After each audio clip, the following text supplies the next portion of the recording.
Hi guys, Steve here. Just wanted to do a quick wrap up, a reminder of what we've been through together over these last few days and possibly weeks in terms of the work that we've been doing in and around the outside in concepts approach. So we started off, did we not, talking about why outside in is such a powerful paradigm shift away from that industrial age thinking of the past to new types of customer centricity. So whether you're B2C, B2B, government, not-for-profit, charitable, doesn't matter. Focusing on the successful customer outcome is where it's at these days. So that massive shift away from customer segmentation to understanding customer categorization by need, that's one of those fundamental shifts. Then organizing the organization in and around the customer, that Copernican shift, if you want to think about it like that, where we're actually sort of saying, look, we're not the center of the universe as an organization, and then redefining customer experience in the context of us being in orbit around the customer. Rather, Copernicus suggested we're in orbit around the sun. So we introduced moments of truth, that concept brought to us originally by Richard Norman way back in the 1970s now.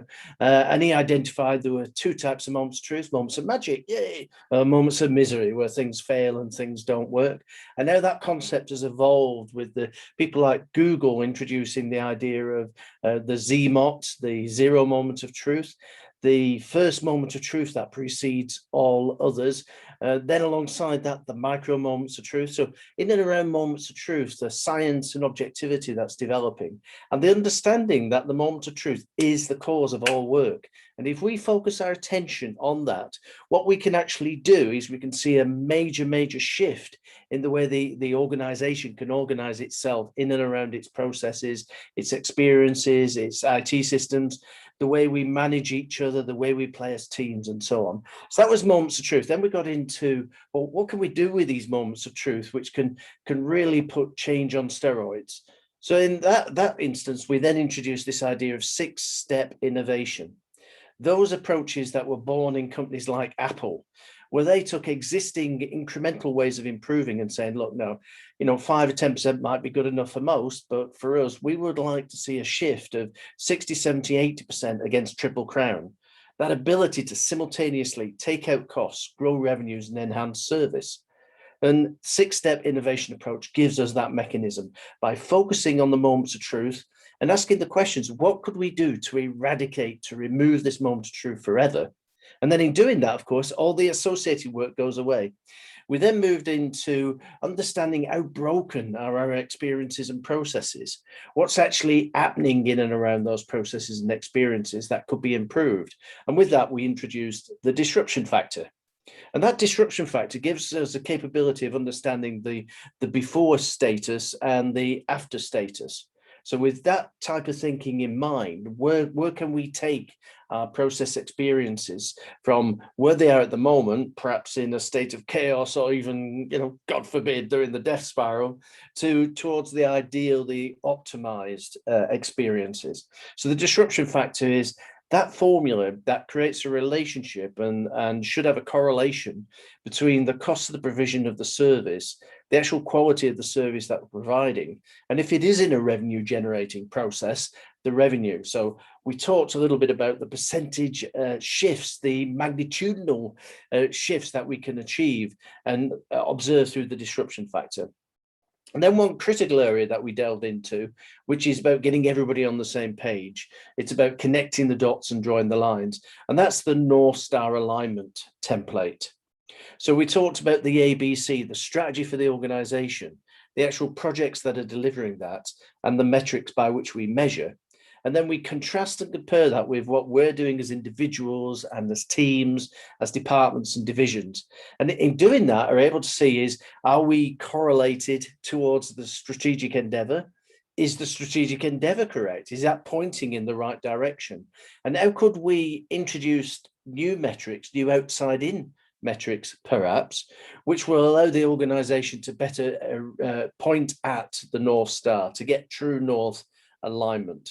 So that template, very powerful mechanism, can be used at the individual level, the team level, the divisional, the enterprise level across the world if need be. And then finally, we looked at in lesson 6, the outside-in strategic matrix. And how we could use that mechanism to reframe process experiences from that old process view, the inside out industrial age view of the world, to an outside in customer experience view. And in that understanding that all experiences for customers start when a need arises and they're not over till the need completes. It doesn't start when something crosses out the boundaries of our organization, crosses our border, and then it doesn't end when they leave. So we use the example in that context of the aviation, of flying on aeroplanes. Now, some organizations in that space fix systemic problems like lost and damaged bags by approaching the world with an outside-in perspective and fixing those moments of truth, which initially you might think are beyond your control, but they're actually part of the experience. And through partnering with other people who are involved in that experience, be able to come up with, significant improvements. Now, along the way through all these different lessons, we've looked at different case studies, different examples. All this stuff is available to you as long as this website exists, of course. But you can go in there, you can revisit them, you can show, bring your colleagues in, show your colleagues, get them to sign up and go through the process. At the end of it, as you know, when you've completed all these sessions, you get the attendance certificate, which is brilliant. But you should also be receiving some books.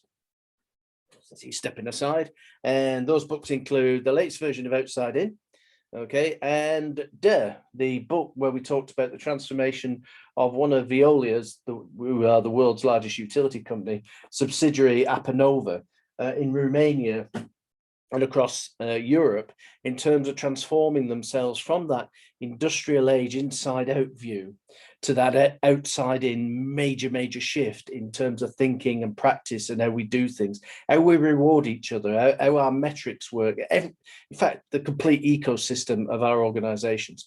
So you're going to get those books. You've also got all the transcripts, hopefully. If you haven't, go back in there, download them and bring them. You've got copies of all the slides to the PDF, so there's no excuse for not being able to put some of these things into practice. But as they say, wait, there's more. If you want to go on to the next step, if you want to become professionally qualified in this space, and we do 3 qualifications: the Accredited Customer Experience Program, the Certified Process Professional Program, and the Outside-In Program. Now, why 3 programs? Well, interestingly, they all share the same method, the CEM method, the Customer Experience Management method, but they're designed with the mindset in mind from which you approach this stuff. So for the CXy people, the ACX program is really about, if you've spent your time in the customer experience world, and you understand things like customer journey maps, or you're getting exposed to them, you understand about customer measurement, so you've probably done things like net promoter score, or you're aware of them, customer satisfaction, customer effort score, and things like that. The ACX program is really designed to take those people and progress them to an understanding within the CM method where they get access to all the right tools and techniques. Likewise, from a process perspective, if you're coming at this from a BPM, a Lean, a Six Sigma, an enterprise architecture, business analyst space, so your work has really been inside the organization, not necessarily looking outwards, then the Certified Process Professional route is probably one that you will choose. And then likewise, the Outside-In route is really what we created a couple of years ago, was for everybody else who isn't CXy or process, but needs to have an understanding about how to do this stuff. So each of those modules, you can find a button here and around me. Go and click, review them all, have a look at them. And because you've been through the Outside-In Concept program, you're going to get a special discount. How does that sound? That sounds brilliant. Beyond that, you could be being a master. You could then progress to being a champion. And then indeed, we know licensed mentors and coaches. Around the planet, there's over 130,000 people are now licensed in the use of the method. Okay, and they're in organizations big and small. You know some of the usual suspects because I've mentioned them in terms of our dispatches as we've been doing this stuff. So I hope to see you on the inside very soon, and come and join the program, review its content. You'll meet some of these fantastic tools, but you'll also get exposure to 50 other tools and techniques which can help you transform your world. So thanks for being with me.